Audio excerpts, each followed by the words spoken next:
Okay, great. Welcome everybody. Welcome to the EOcafe where the EO community meets. Surprisingly, this is my first EOcafe of the year. I was unable to be present for the first two. Indeed, I take this to say that in the future you may see less of me and more of colleagues, as I intend to take my retirement a bit more seriously and work a little bit less. Rest assured you'll be in excellent hands, and the EOcafe will continue, and I shall still be around in any case, so I still hope to see many of you on many future occasions. Reminder of the rules, so please keep your microphones off unless we specifically ask you to join in the conversation. We'll do that if you have questions in the chat. So I normally ask you to pose your question rather than just read them out. But if you can put them into the chat, then it allows us to manage that process. And if you wish, keep your cameras on. It's good to see you. It's good to see people, which was one of the original goals of the EOcafe. So, but it's up to you. But we do encourage keeping of cameras on. Today's EOcafe, we want to talk about the concept of nature-based solutions and how a Horizon 2020 project is helping to bring EO techniques to bear on advancing climate resilient land management, bridging scientific innovation, policy and community engagement. Hopefully we can explore more of these points as we go along. And welcome everybody who's still joining. Good to see you all coming in. Our guests to help to understand this are Tijn Verburg from the Metabolic Institute, Dua Huefeli from the Eratosthenes Centre of Excellence in Cyprus, and we also have Francesca Pietro, who is an ERSC project officer who is working for ERSC on the LandShift project, and Francesca will jump in if I miss anything or if I get anything wrong, so I rely very much on Francesca to keep me on the straight and narrow. As normal, first I'd like to ask our guests to introduce themselves. Ladies first. Dua, can you just introduce yourself and your organisation? Thank you very much. Thank you. Hello, everyone. Welcome to the EOcafe. I'm Doha Werfelli. I'm agronomic engineer, basically, and specialize in geoinformation and environmental management, serving currently as assistant researcher within Eratosthenes Center of Excellence, a research organization that is located in Cyprus, where we span over many disciplines: atmosphere, land, agriculture, forestry, and many, many others. And basically, we focus on the use of remote sensing and Earth observation. Okay, great. And Tijn? Thank you, Jeff. Good to see everyone. My name is Tijn Verburg. I'm from the Metabolic Institute, where I'm positioned as a researcher. The Metabolic Institute is based in Amsterdam, and we are a non-profit think tank really focused on applied research and real-world experimentation. Topics that we are often working on are more around the bio-based, sustainable and circular economy and society. And so we really try to leverage a systems approach in these different axes to make these things go further. Yeah. Okay, and we'll hear more about that as we go along. So I learned that nature-based solutions is a term first coined in 2009 by the World Bank and the International Union for Conservation of Nature. Nature-based solutions is a new term for me, at least. So what does it mean, and what are they solutions for? So what are the solutions? Tijn, can you just give us a little bit of an introduction to this subject? Yeah, I can do that, certainly. So the official definition is for nature-based solutions, actions to protect, sustainably manage, and restore natural or modified ecosystems that address societal challenges effectively and adaptively, while simultaneously providing human well-being and biodiversity benefits. That's a lot. Yes. So that is quite vague, maybe, but sort of in that broadness of the definition also sits its strength. So the key things that you see come through that term are basically that the two sides of the coin. So provide human well-being and biodiversity benefits. So nature-based solutions really takes and works with the environment, with ecosystems to, yeah, I think we all know, restore a lot of these things, but at the same time, really work with local communities, with their culture, with their socioeconomic situations to make sure that those things are applied for human well-being as well. Yeah. Okay. So maybe you can you give us some good examples? What would be good examples of where solutions, Mhm. where nature-based solutions are applied? Yeah, yeah, of course. I think with that, we also quickly get into the aspect of nature-based solutions being an umbrella term Hmm. that also overlaps or coins with other ones.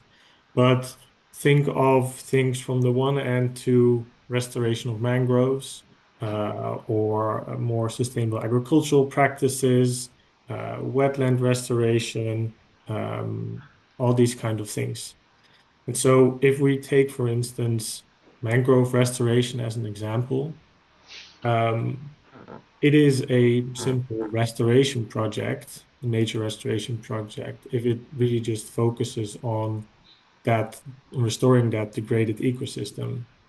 But it becomes a nature-based solution if it really focuses on addressing coastal risk and also providing livelihoods, while at the same time benefiting biodiversity. Okay. So it's quite a broad term and quite a broad application. Um, Maybe we'll come back into that as we go along. Is it specifically linked to climate change? I guess not, but climate change is one of the drivers. Is that fair? Climate change is one of the drivers, but also one of the, I would say, societal issues, societal challenges. So really, the scoping a nature-based solution often starts with identifying what is the societal challenge that you would like to address, and that Okay. can be things like indeed climate change effects, things like flood risks perhaps, or wildfires, but also drought, maybe food system insecurity, all those kind of things. So it starts from that perspective. Yeah. Okay. So the societal challenge associated with the example you gave, groves, would link to the local conditions associated with the mangroves, the wet coastal regions, Mhm. and the impact on the lives of people living there. Yes, certainly. Yeah. So it really starts from, okay, what is the situation here? What are climate risks, but also maybe biodiversity risks in terms of degradation of the ecosystem, but also how dependent is that local society, that local community on, for instance, for food, or Mm. for tourism income, or for other kinds of things, for resilience to these threats on that. Yeah, that natural function that mangroves in that case would have. Yeah. Okay. I've recently been looking at sargassum, which will be another good example, I guess. Maybe we'll explore a bit further, but let's move on a little bit from there, because the LandShift project has been sort of looking at nature-based solutions, looking at what the different problems are and how Earth observation can help. Um, your particularly concerned with the LandShift project. Can you tell us what it's all about from the EO perspective? So broadly, to introduce LandShift project, which is a European Horizon European project, it is dedicated to advancing the climate resilient land management through bridging scientific innovation, community engagement, and policy actions. How to do that exactly is through the creation and establishment of living labs across Europe. What are the living space? Sorry, it's not living labs, because living space, they are wider, bigger than living labs. The living space, they are just for people that they don't really have any information regarding that.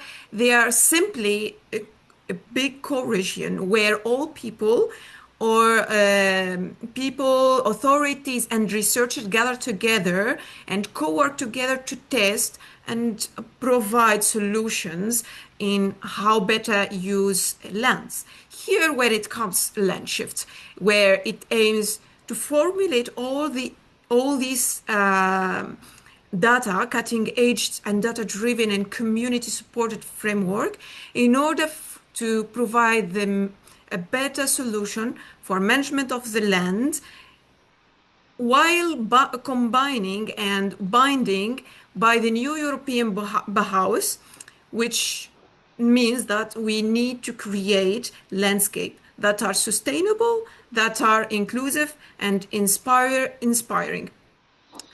Coming back to LandShift as a project that is aimed to create more sustainable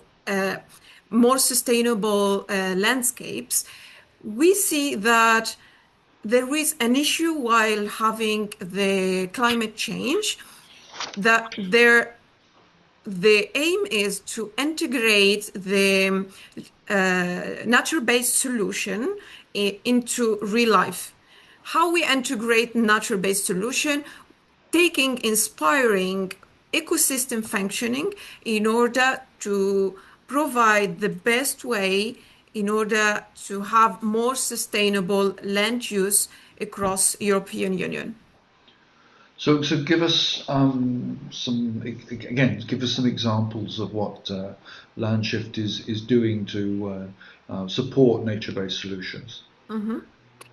For example, we have let's take one of the living spaces where we try to identify some issues within these living spaces. For example, we have the Occitanie in France. Occitanie in France, we have challenges that are already existing, like the water challenging and desertification. We have erosions, we have other many challenges. We try using the Earth observation and many other data to identify these issues. While identifying these issues, and with collaboration of all stakeholders and local community, we try to provide through LandShift many tests, many solutions which are based on nature-based solutions. For example, we see the agroforestry practices. Agroforestry as a very simple example of nature-based solution. How to implement this? Why we should use agroforestry practices while we have other challenges? It proved that through the use of different the Earth observation, AI data, and many other tests, that agroforestry can help in reducing the water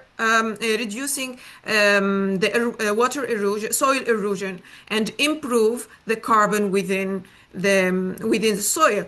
The agroforestry is just is ecosystem that is inspiring from nature. This is basically what is nature-based solution. So the starting point is to take agroforestry and then say, what are the issues associated with that, and what can we do to provide solutions to those issues? Is that fair? actually, first thing is to identify what are the issues existing. Mainly, we go for in the regions farmers, we can notice that there is a problem of diseases, many diseases. We have a problem of soil erosion. We have it affects these issues under the climate change and the conventional agriculture, for example. It affect and it lead more to intensify these issues, which is having a bad effect on the yield and economic financial revenue for the farmers, for example. Where we identify these issues with the help not only in situ data, but also the Earth observation that allow us to see it at a global scale, we are able to identify these and then providing because there is a lot of inspiring ecosystem functioning solution, which we called nature-based solution. There is a lot, but which one it is better adapted and I stay beautiful and goes well with that specific region and that specific issues. Here, when it comes LandShift as a project that through the combination of all these data-driven AI, Earth observation, and community as well. Community, because we believe in the integration of local people to guide to guide as well the selection of the nature-based solution. But the starting point is to identify a problem in the community. And then to say, okay, we've got many problems, but we're going to focus on this one or two, and then to see how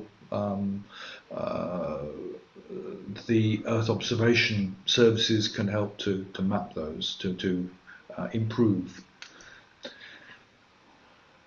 Just to add also as well here, Earth observation is not only to identify the issues at the beginning, it's to monitor, it's to make the afterwards assessment of this. Because, okay, nature-based solution at one pilot site is amazing. One pilot site, we can see the effect. However, how can we see at global scale, larger scale, how we can, okay, we have nature-based solution that is tested in this place, but it is really the question, is it efficient at a larger scale, or it is efficient to be the same practice or the same nature-based solution that we choose, it is the same that could be applied somewhere else. So here it comes the Earth observation that allow us a bigger picture, that allow us to have more detailed before, during, and after the implementation nature-based solution. And through LandShift, we try to create what we called the data cubes for regional, and later my colleagues will explain further the data cubes. And it helps us to see beyond only the local scale, and we have more information about the practices that we intend to apply. You touch on a subject there that is really of interest to me, but we'll come back to about impact assessments. Why is it flies always land on the lens of the camera? I've got one buzzing around and having to sort of chase it away every so often. But why is it they end up there? You've mentioned living spaces.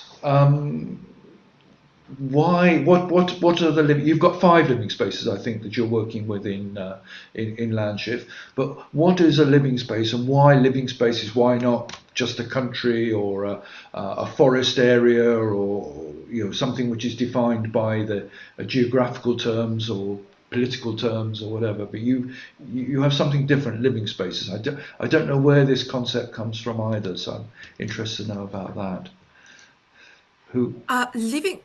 The living space is a fascinating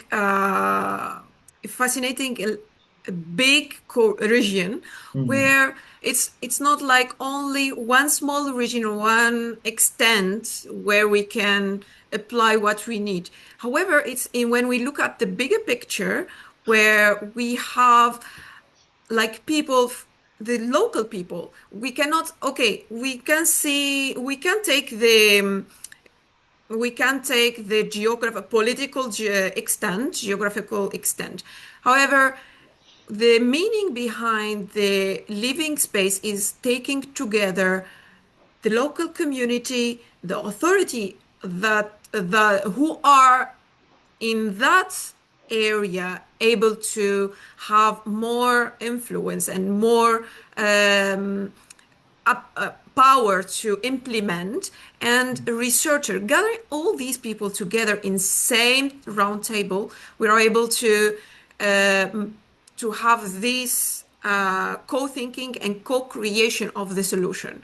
Okay. It's not only like having one side, researcher side only. Here, when we test, not only testing, it's like we guide other people, engagement of local people in the creation of solution. Okay. Again, I may well come back to that as well as we go on, and we'll see whether we get questions around it. But just moving on, because within LandShift, I think you've developed a sort of a library of suitable applications and suitable services that can be employed under different conditions. Can you tell us a bit about that and the library of LandShift? Yeah. Maybe also before I do that, to add one thing on Yeah, please. Laura's answer on the living space. So I think if we go back to that definition of nature-based solutions, specifically that scope of living space more on a landscape kind of level really aligns well, because it's really about this connection between indeed the local environment, the challenges it faces, and the community that lives there.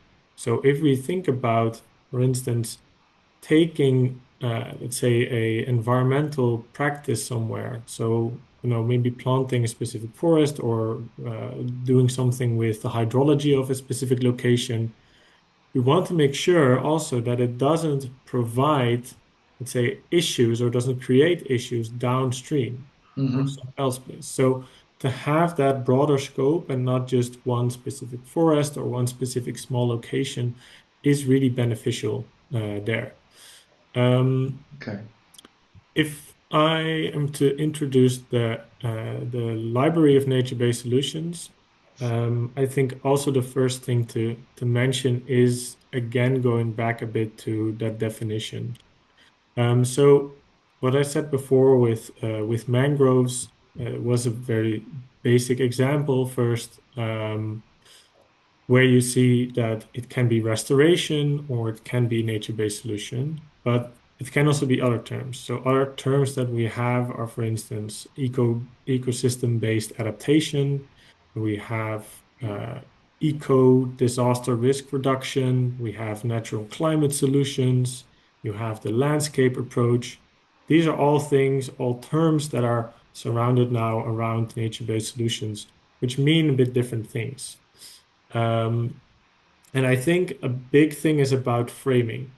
So when we think about nature-based solutions, really that framing of taking the societal challenge and taking a natural approach to address it while addressing the societal side of it is super important.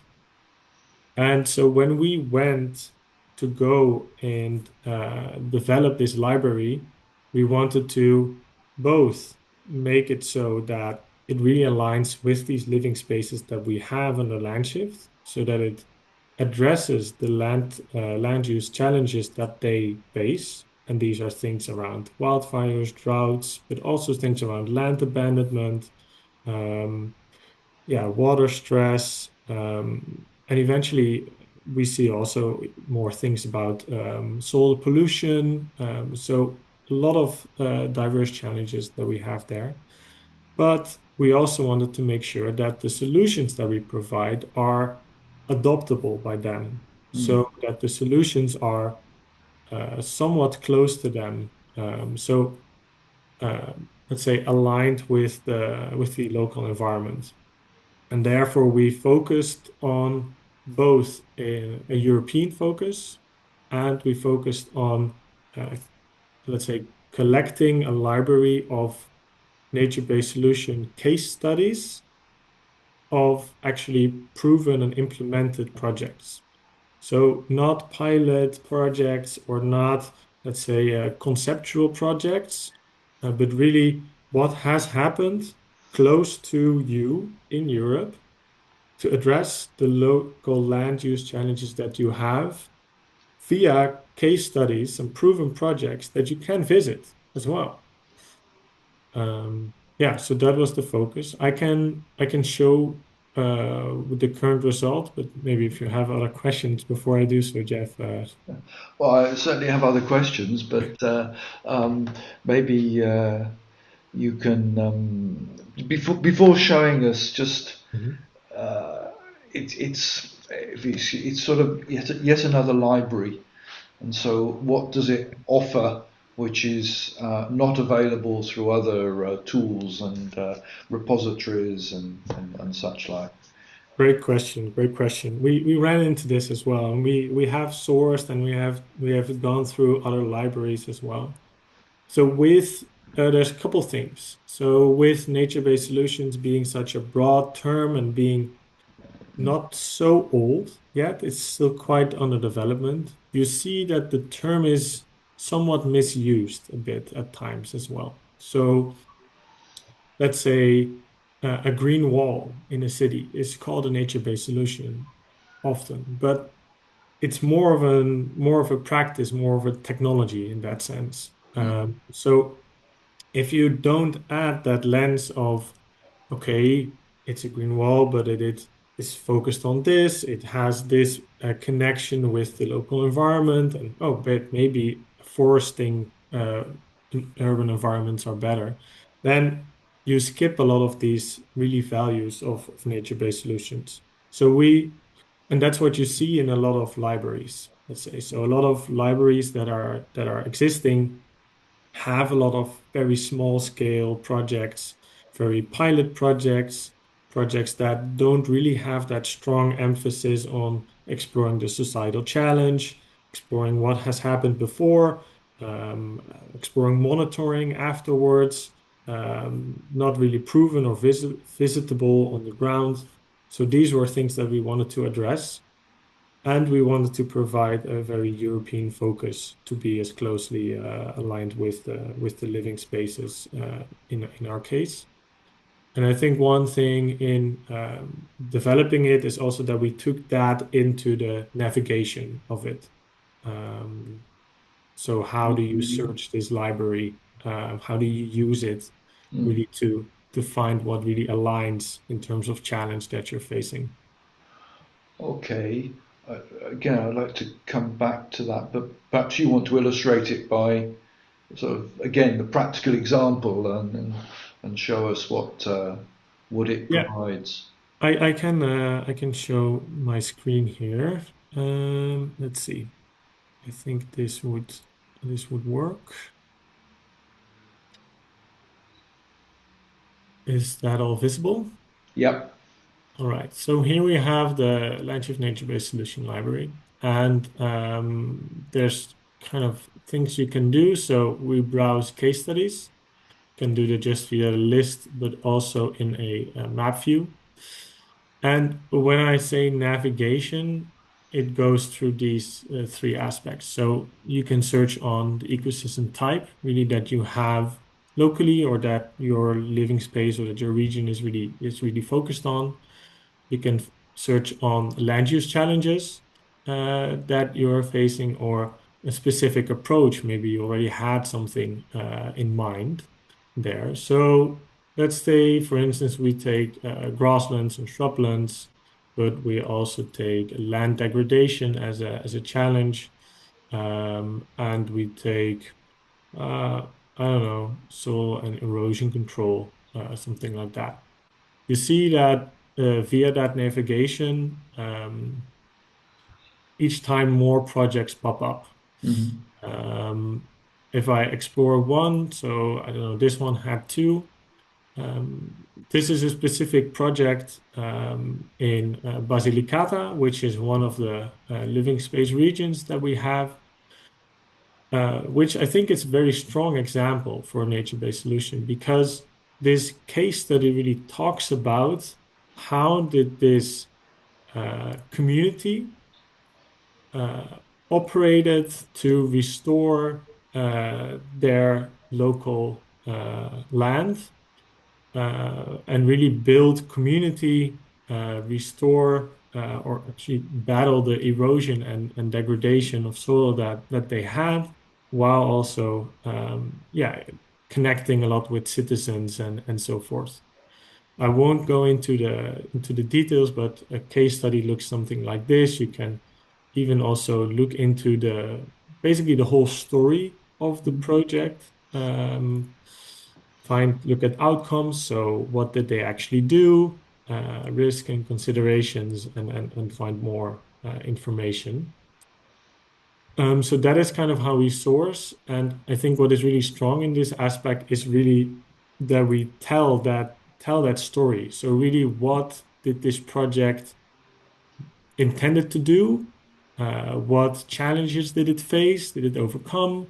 How can other people learn from that to start a project of their own in that sense as well? Yeah. Well, that looks very nice, and I can imagine it being used by quite a wide sort of population of stakeholders. Who do you see using the directory? Yeah.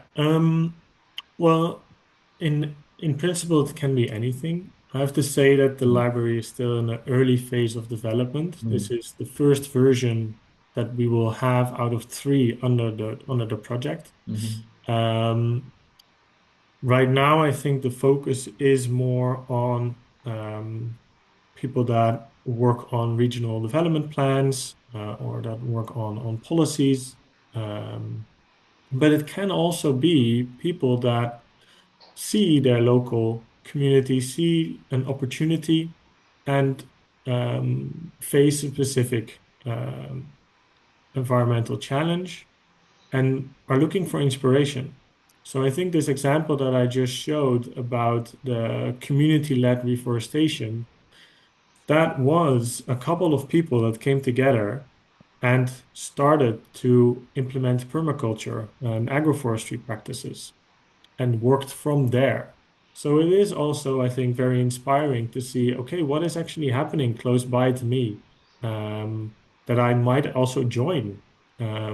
So yeah, but I think as users or in the project, we have a very specific use case that for each of the living spaces, we are going to develop a roadmap of interventions, out of which also nature-based solutions are a part of, towards indeed this future of more sustainable and climate neutral land management.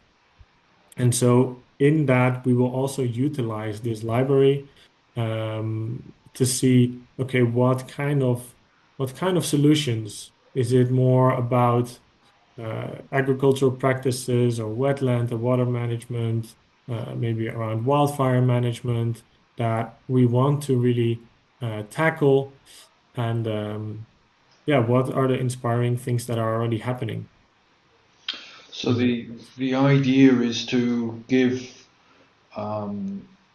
examples to others who are facing a problem, and this can help sort of point them in the direction of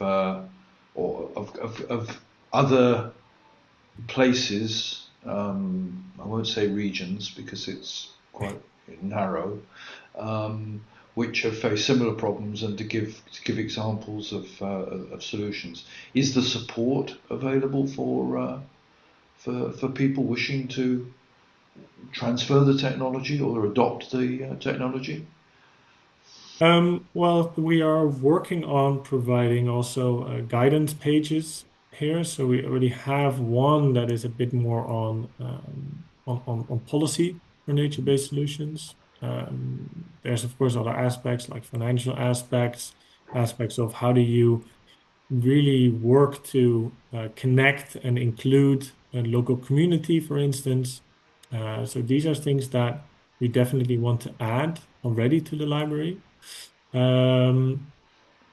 But in terms of support, of course, I think all of the partners in the project are becoming more and more knowledgeable and can provide this support. And I think the deliverables of the project itself in terms of the data cubes and also just the methodology of how we apply this and the multi-criteria trade-off analysis tool.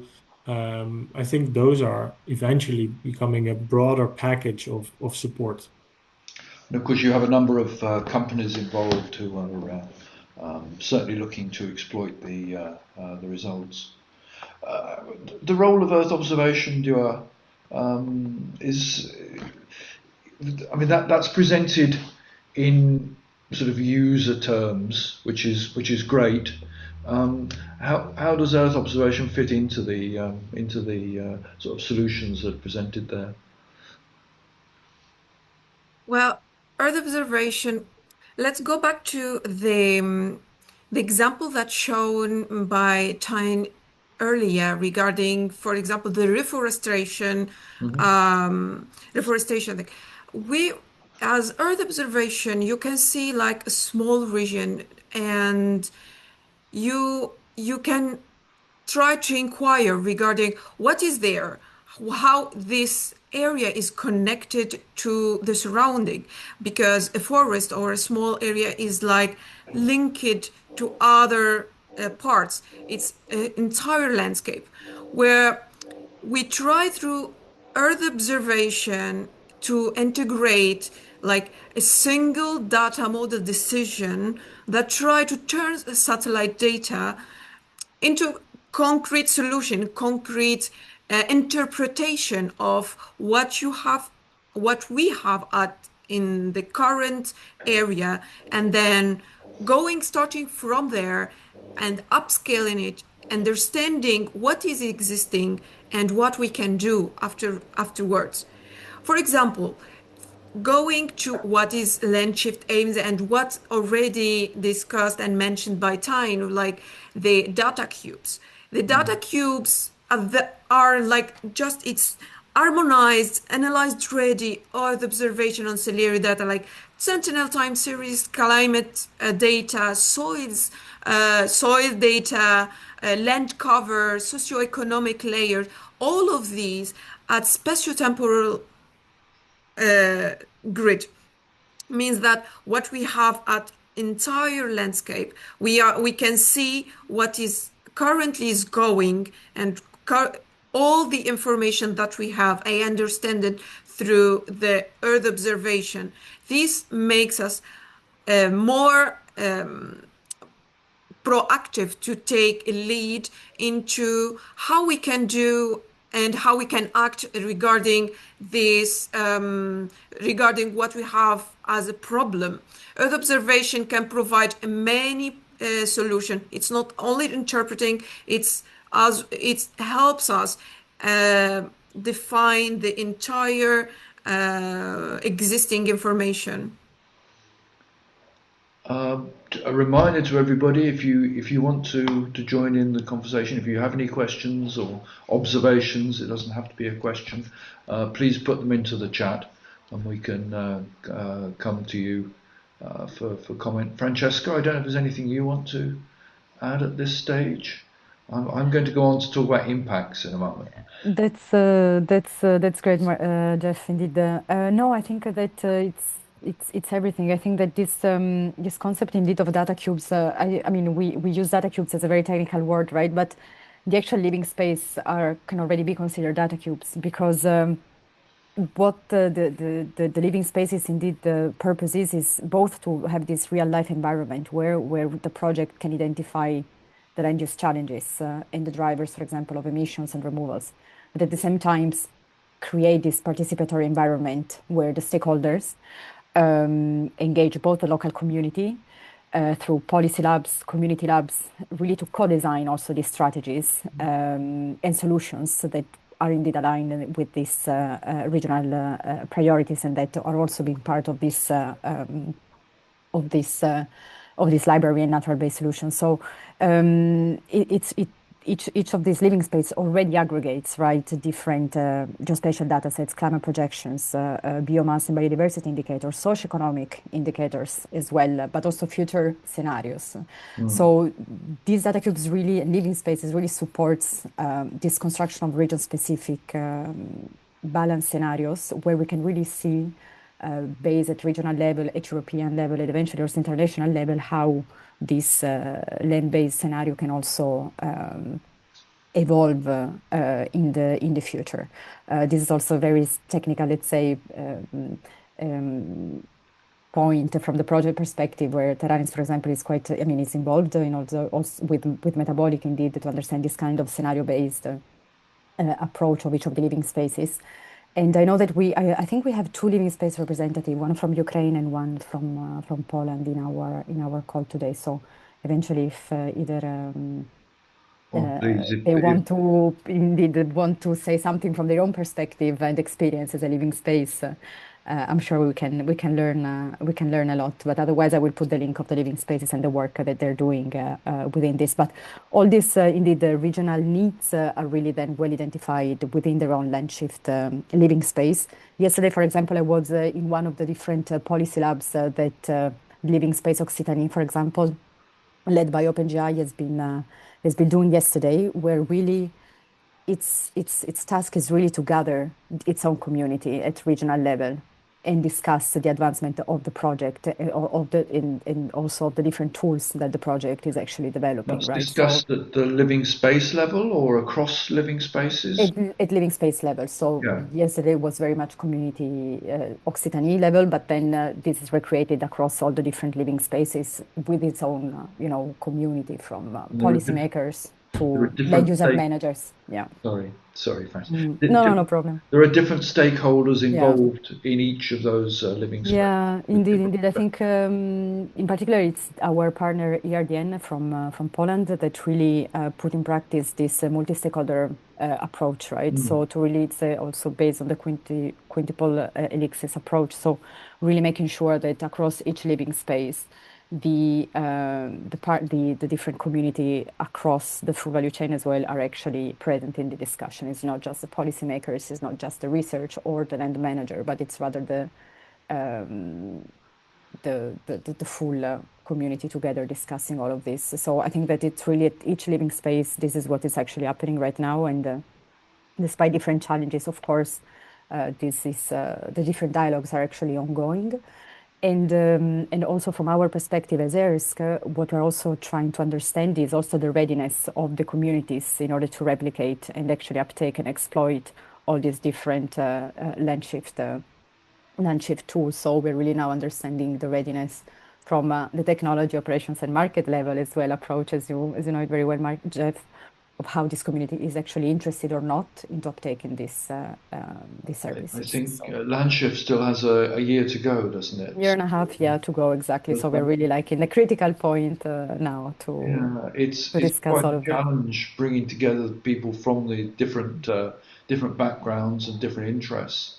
So it's very interesting to see how that's working in LandShift and how that will work at the end. Absolutely. You talk about socioeconomic indicators. I'm interested to in the example you gave from the library, you had outcomes, and I didn't sort of take, but a lot of them were in, I would say, sort of geographic terms. You talked about a lake being improved, and I can't remember exactly what all the outcomes were. I'm interested in impacts, but sort of not the impact of the Earth observation use of technology, although that's always an important component, but the socio-economic impact, the impact on society, and the impact on citizens. And we've done quite a lot of work associated with that. And I'm part of an international group called GeoValue, which aims at developing methodologies and exchanging best practices. What has been done in LandShift to look at impacts on society? You seem to be taking challenges which are societal challenges. So then, do you measure back, the impact on a region, and how do you measure that? How do you identify the benefits coming from the use of the services? I can talk a little bit more about that in a moment. I'll throw the question at you and let you answer it in your terms. Maybe at least a part of it is one of the partners involved in modeling work in LandShift focuses on how land use affects or correlates with socioeconomic indicators. So this team really has been for each of the living spaces looking at how like historic and current land use is correlated with the current socioeconomic a long list of indicators. So talking about things from GDP, jobs and stuff, but also the health indicators, how they are correlated. And as far as I know, that is also taken into account when we think about the future land use. So what we will do in the development of a roadmap, so we'll develop, so we have 3 scenarios that are being modeled and that we really orient around. One is, what is the business as usual trend? So if we take historic trend and just project that to the future in terms of land use, what is then going to happen? Another one is, what if we take all of the objectives and directives that are being set at EU level? What is that going to do for land use in the future? And the third one is a probable scenario, and that is one that we really develop together with the living spaces, where we not take just a data approach, but we really start from what interventions, such as nature-based solutions, can we take and are being sort of carried by the living space to work on these land use challenges. And that set of interventions goes through this whole modeling loop. So there we will see, with also this trade-off analysis tool, if we take these specific interventions in land management, how would that affect land use? And with that, how would that affect all of these socioeconomic indicators? How would it affect soil health? How would it affect greenhouse gas emissions? And that analysis of these trade-offs, I think that is where at least we will see in terms of modeling how also socioeconomic aspects are being covered. So that's all. That's ex ante. That's looking at what you think the impact can be. Yes. Has there been work on looking at what the impact has been where a service has been introduced? As far as I know, in that sense, not in the project, but yeah, if someone would like to add anything on that, feel free. But as far as I know, in terms of monitoring, indeed, that's not at the stage of the project yet. Yeah. No, I agree. It's a question of timing, and we're finding more and more projects which are. We think that we can perform an ex post, but it turns out to be ex ante analysis. Okay. I'm calling on the audience if they have any questions. I mean, I see a number of familiar names there. Normally intervene. Please feel free to do so. Don't feel shy. What's happening over the next 12 months of LandShift? Where are the priorities?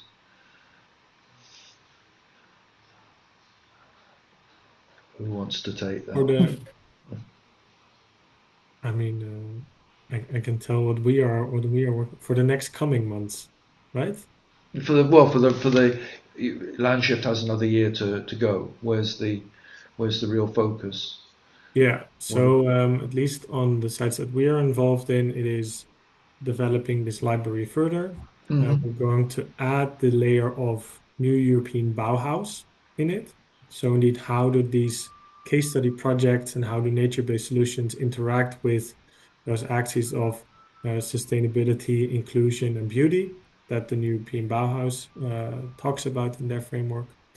We are really now getting deep into the level with the living spaces to start developing these roadmaps. So really working with them. Okay, so out of these challenges, what interventions, what nature-based solutions can we explore? And then can we also start modeling? And then also we will work a bit more around the library to really connect those two as well. Yeah. If I may add regarding the LandShift upcoming work, what it is more about focusing on testing all the nature-based solutions, see the different scenarios, baseline, and after integrating the nature-based solution, adapting these nature-based solutions that are proposed for each living space, and then see these scenarios, how it goes, and their impact at different levels in order to provide some MRV protocols and some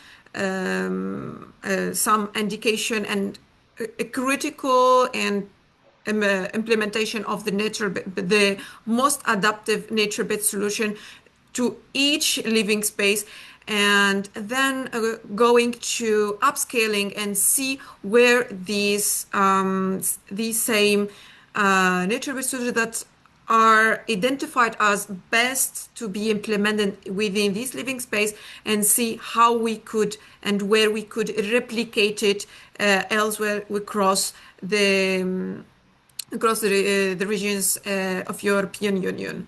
And what are the priorities you've already identified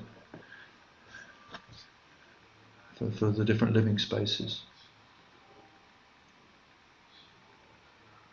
I think You mean in terms of the land use challenges that we have, or if it's land use, or if it's social mobility, or I can. We have made a couple of fact sheets for each living space, so I can show those and talk you through them quickly. That's useful. Let me see. So here we have, for instance, is this showing up? This is how we have started with the region of Occitanie, where we have identified the land use challenges of water stress, biodiversity pressure, land abandonment, and climate risks. And around those, you see a couple of potential paths or directions for nature-based solutions around water management, increased soil water retention, sustainable agriculture, agroforestry practices, agroecological practices, urban green spaces, these kind of things. In the Mazovia or Mazowiecki region in Poland, you see a decline in agricultural production, soil and ecosystem degradation, and water resource depletion. So there you have directions to increase soil and ecosystem biodiversity, or peatland and wetland restoration, or different agricultural systems. I can go on, like we have also the Kiev region. Here, of course, a very big challenge is around war contamination and unexploded ordnance pollution, but in combination with water management, the urban pressure from urban sprawling on forests, and wildfires.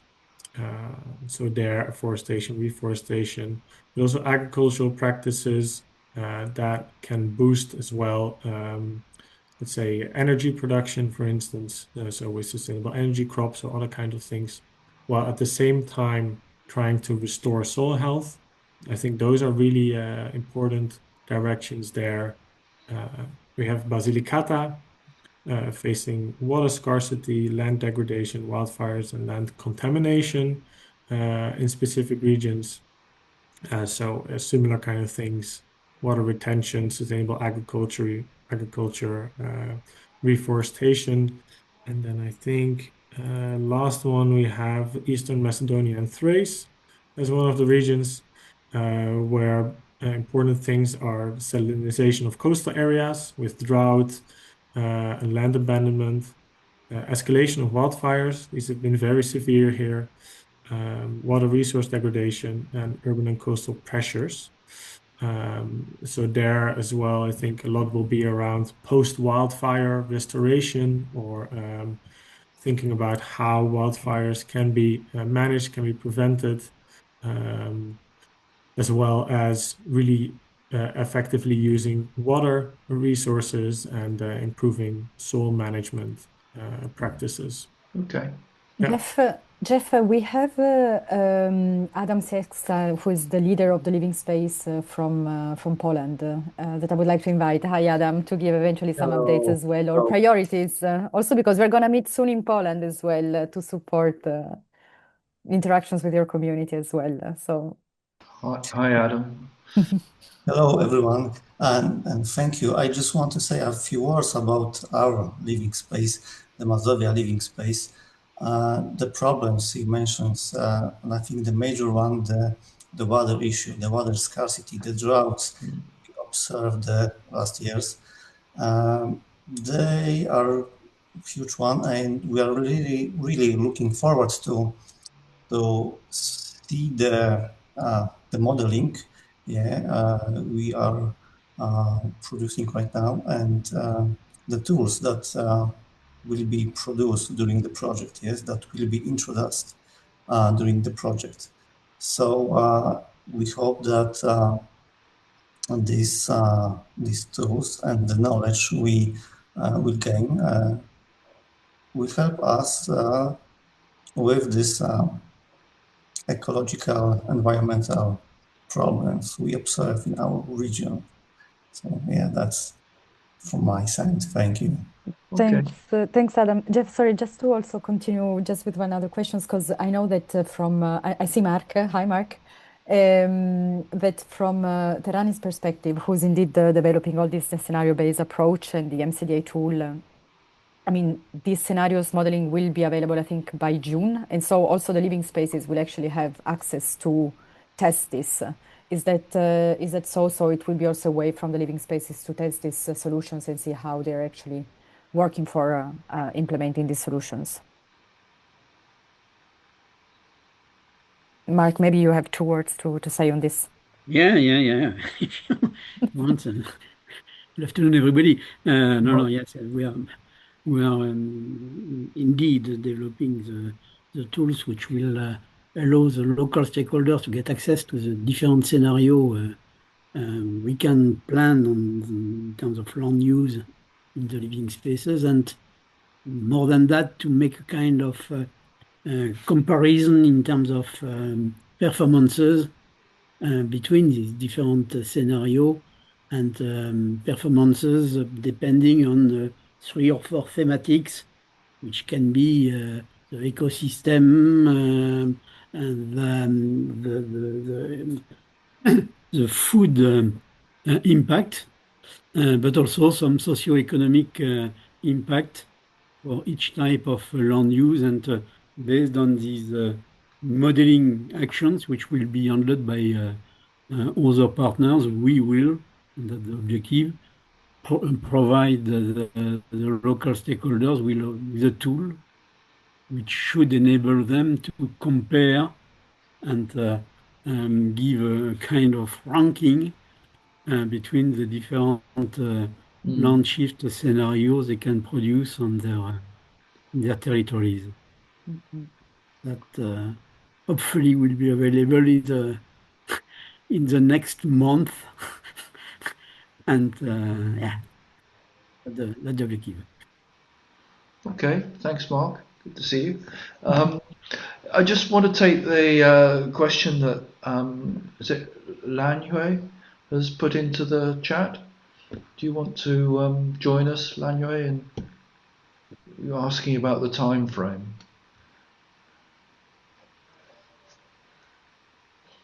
Yeah. I'm wondering a little bit how you consider a solution as feasible. For example, if you are considering there, I suppose that there are quite different manners and practices and circumstances. How can you say that's a natural-based solution which fits for a certain region? Normally, if you see, for example, I have water challenges. Sometimes it takes a long time or normally it takes a long time, for example, to establish. Sometimes you won't see a result, but your nature-based solution may have a profit because it would have become worse. So for me, I think that's the most challenging part, depending on the conditions where you're living, or the climate, or the soil circumstances.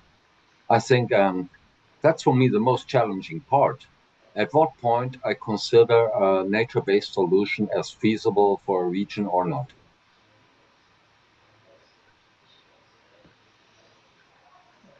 Tyne? Yeah, it is a very good question. And I'm afraid there's not a simple answer to it because it's a very challenging aspect of it. Yeah. I think with nature-based solutions, you see one of the core aspects being in the adaptive management aspect.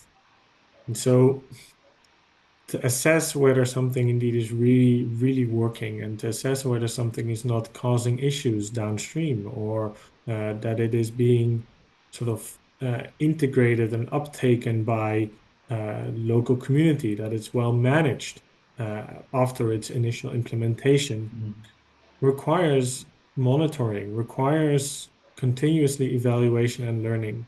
I think it's very difficult to say upfront whether something is in any case a good solution. I think the whole process of working among others with Earth observation data, but also other data sources, really working with local actors on the ground, like farmers, like environmental NGOs. I think that sort of all helps to um, build up the trust and the expected effectivity that you have in a solution. So eventually, some things are maybe always difficult to foresee, but that whole process of preparing well, scoping well the challenges, and scoping well how it interacts with the local community, and then starting to work on it, adaptively manage and monitor and evaluate, that is what is maybe more the thing that brings you success rather than whether you do just a little bit this way or just a little bit that way in terms of the solution that you choose. Just if I may, Yeah, please, and then we'll close. okay, just if I may add in this specific point, which is indeed it's very challenging when we try to find out whether the time frame or whether this natural-based solution that we have already identified is working at bigger scale as regional scale. It's indeed, that's true. It's hard and challenging. However, when we say that we integrate multiple factors and interaction of multiple parameters, such as the Earth observation, the socioeconomic, the Earth observation that will allow time series identification, it's time series study of every possible, we try for every possible indicator having harmonized data along the region, and then with the integration and the opinion of the local stakeholders, with local people, local farmers, and they're willing to change. We try to create scenarios and we try to project these and see where potentially, like science-based, where potentially we could redo that and replicate the same nature-based solution that has been scientifically and by the people themselves, with local people themselves, identified to be very good to be like have beneficial in that region, and see the potential replication of this through the scenarios, through modeling, through having the combination of all the Earth observation data. That's true that people and local stakeholders that differ from place to another. Some other conditions differ from place to another, but we try through the harmonization and to see where potentially this could have a good impact in and a good that this nature-based solution eventually could be beneficial in that specific scale. Okay, thank you. I think we need to. We've run a little bit over. Bad management from me. Thank you very much, both of you, Doa and Tyne, for joining us today and talking about the subject of nature-based solutions and explaining how LandShift is working. There is a session on LandShift at Expandio.